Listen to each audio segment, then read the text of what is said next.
Hai,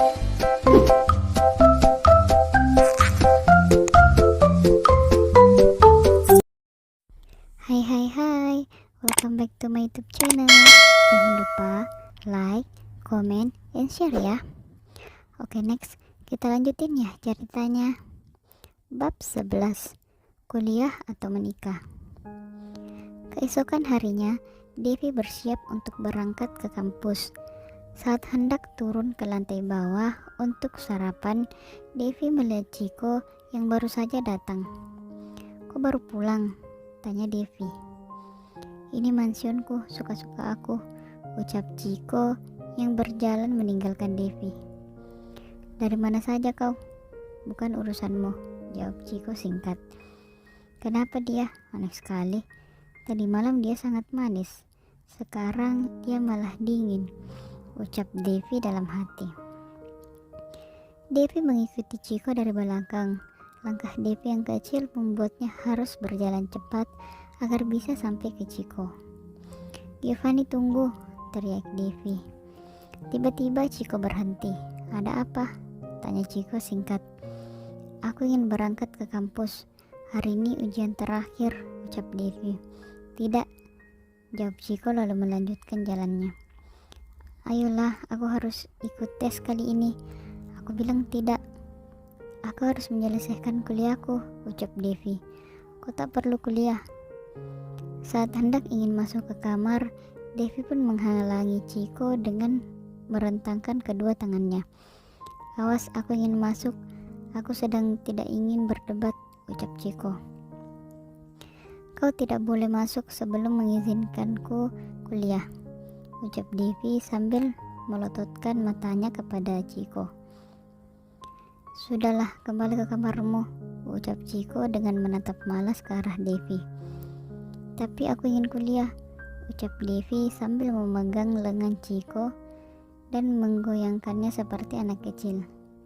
"Devi, hentikan, aku bilang kembali ke kamarmu," teriak Chiko sambil menghempaskan tangannya yang sedang dipegang oleh Devi. Devi sedikit terhuyung kalau melihat tatapan Chiko yang tajam serta suaranya yang meninggi. "Kau membentakku?" ucap Devi sambil memanyunkan bibirnya. Devi mundur dari langkahnya, matanya berkaca-kaca seakan ingin menangis. Chiko sadar perlakuannya tadi membuat Devi takut. Devi berlari menuju kamarnya lalu mengunci pintu kamarnya. Chiko mengejar Devi hingga ke kamarnya. Namun saat hendak membuka pintu itu terkunci. "Devi ada di dalam?" tanya Chiko kepada pelayan yang berada di luar kamar Devi. "Iya, Nona ada di dalam, Tuan. Tadi ia menangis dan tidak mengizinkan kami masuk," jawab pelayan itu. "Kalian bisa pergi," perintah Chiko. "Tok tok tok. Devi, buka pintunya, biarkan aku masuk," ucap Chiko sambil mengetuk pintu. Devi pun membuka pintu kamarnya. Terlihat wajahnya berlinang air mata. Setelah membuka pintu, ia kembali ke tempat tidurnya lalu menutup wajahnya dengan bantal. Chiko duduk di pinggiran ranjang itu. "Maafkan aku tidak bermaksud membentakmu." Devi hanya terdiam.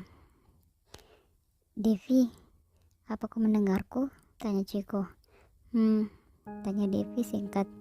"Maafkan aku. Aku sedang berbicara, tatap aku," ucap Chiko dengan suara lembut. Namun Devi masih terdiam, belum memberikan jawaban apa-apa. "Baiklah, kau balik kuliah," ucap Chiko yang memilih mengalah. "Hah? Kau serius kan?"